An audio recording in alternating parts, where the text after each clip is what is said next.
नमस्ते बच्चों, MJC learning में आप सबका स्वागत है। आज हम कक्षा 12वीं हिंदी युवक भारती के गुरबानी नामक कविता का अध्ययन करेंगे। बच्चों, भाग 1 में हम लोग गुरु नानक जी का जीवन परिचय, भाषा, प्रमुख कृतियाँ, विधा परिचय, पाठ परिचय का संक्षिप्त जानकारी हासिल किया।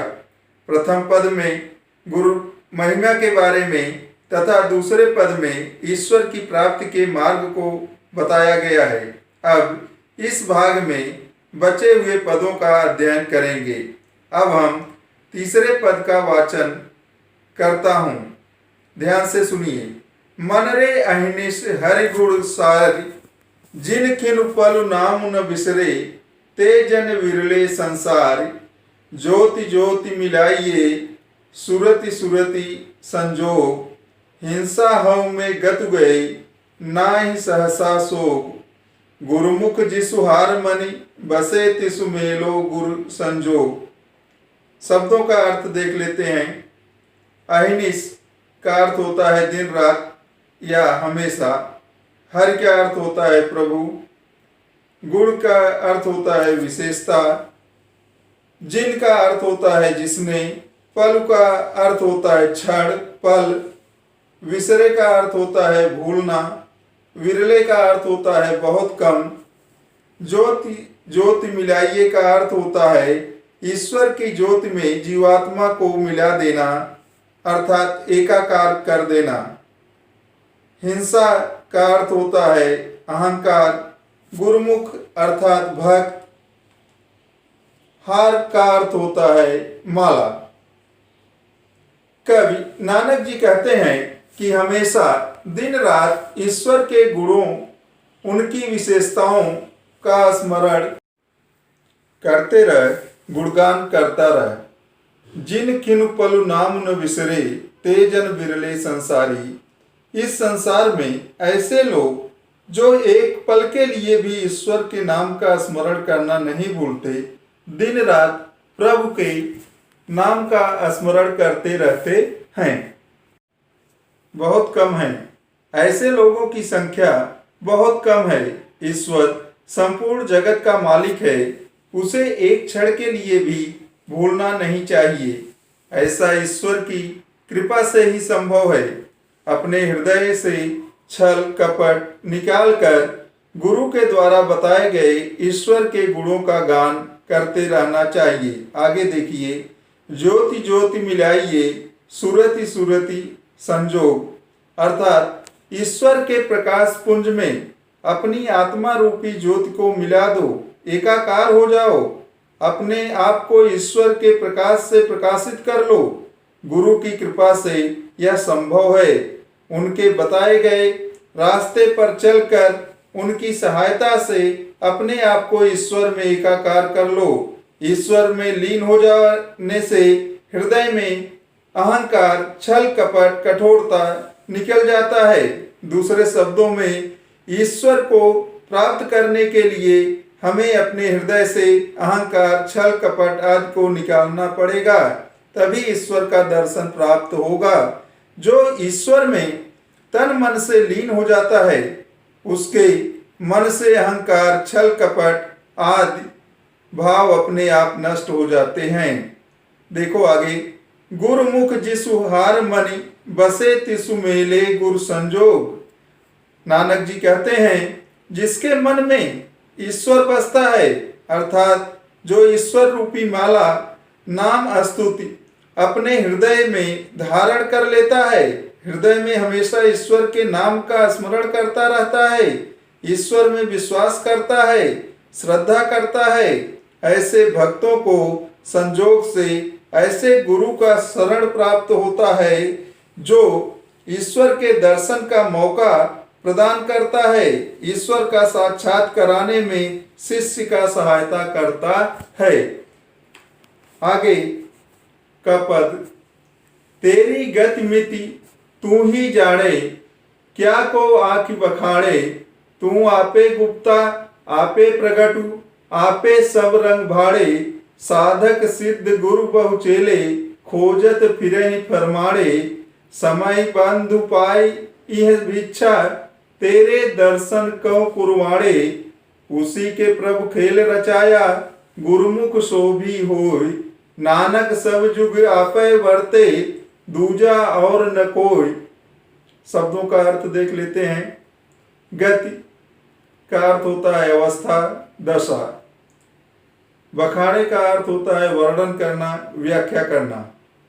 गुप्ता का अर्थ होता है छुपा हुआ, अप्रकट। प्रकट का अर्थ होता है प्रकट।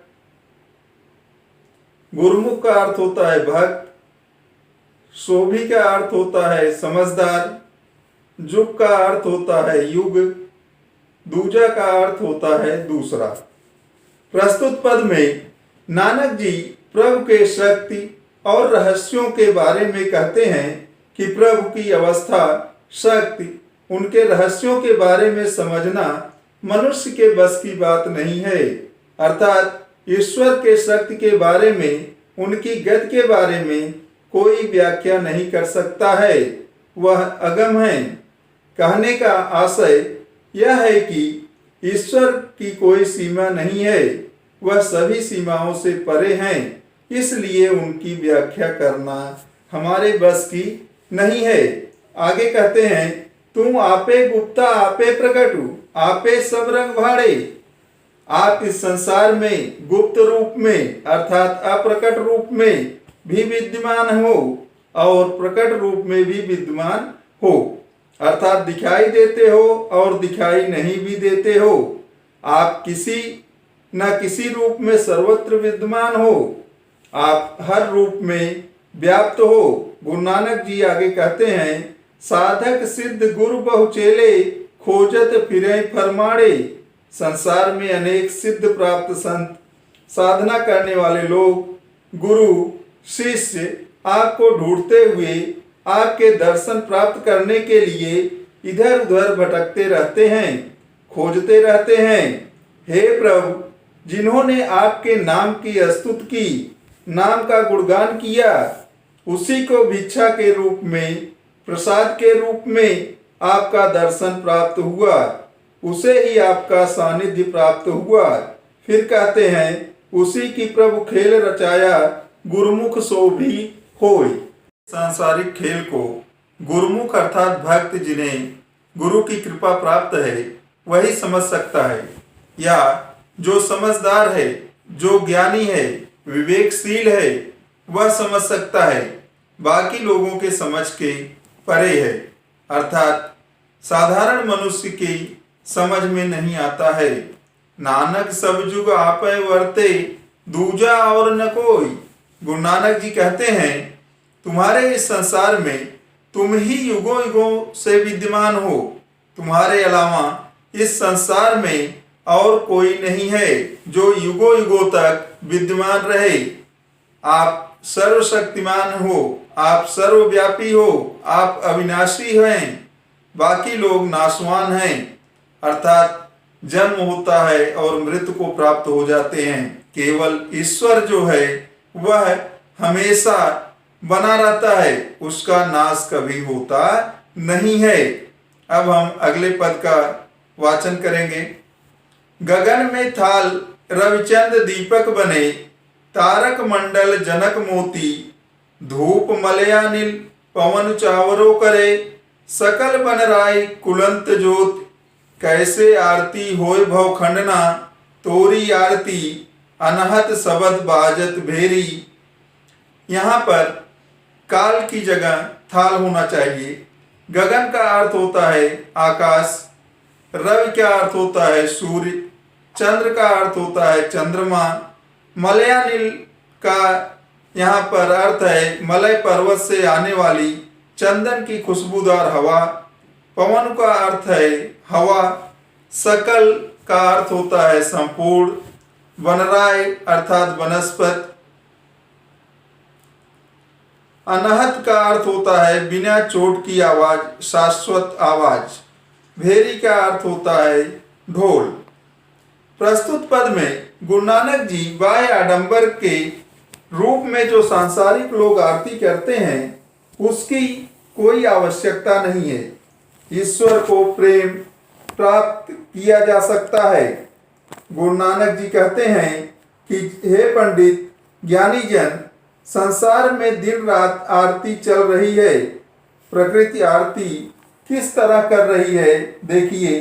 गगन में थाल रविचंद्र दीपक बने, अर्थात प्रकृति जो आरती कर रही है उसमें गगन अर्थात आकाश ही थाली है और सूर्य और चंद्रमा उसमें दीपक के रूप में जल रहे हैं।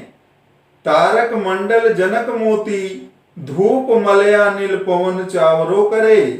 असंख्य तारे मोती की तरह थाल में जड़े हुए लगते हैं। जैसे सुगंध के लिए कपूर जलाई जाती है, उसी तरह मलयानिल पर्वत से आने वाली चंदन की सुगंधित हवा धूप के समान महक रहा है। वायु चवर के समान हवा कर रही है और सकल बनराई फूलंत ज्योति अर्थात सभी जंगल की वनस्पतियां फूल चढ़ा रही हैं। इस तरह प्रकृति अनोखी आरती कर रही है।